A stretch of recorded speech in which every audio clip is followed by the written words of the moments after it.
for height? Good stuff.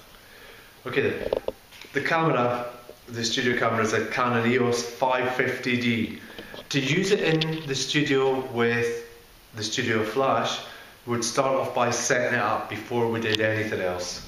The wheel on the top of the camera would rotate and we'd put it on M for manual. Now that's manual to set the exposure, not the bit at the front of the lens, which is manual to set the focus. We'll leave that alone unless we need to use it.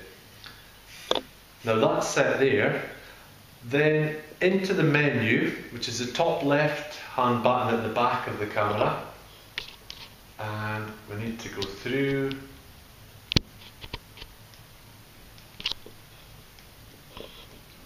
and check that the quality is set high, that nobody's been using it for email size files and left it. So that's on L, which is high. The highest setting on it is RAW plus L. If you need absolute maximum quality, you need to put it onto that. But for what we're doing, the L setting at the left hand side is going to be fine.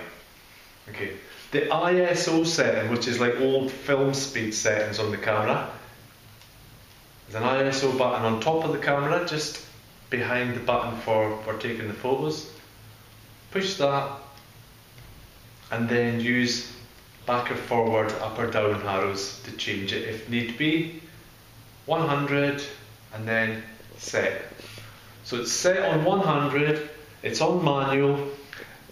What we do then is we take our meter reading and we take the settings from our meter reading and transfer them onto here. We do that.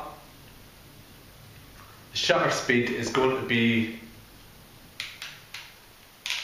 well, it pretty much needs to be under a 250th of a second, but generally speaking we'll be setting about a 100th of a second, which is the figure at the top left hand corner of the frame.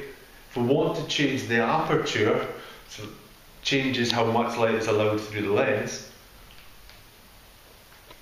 we push the AV plus or minus button, which is just at the top right of the frame, not the live view button, but that one there, and then that lets us change the aperture. So the readings that we take from the light meter, transpose onto here, transfer them onto here, and then we can take the photos.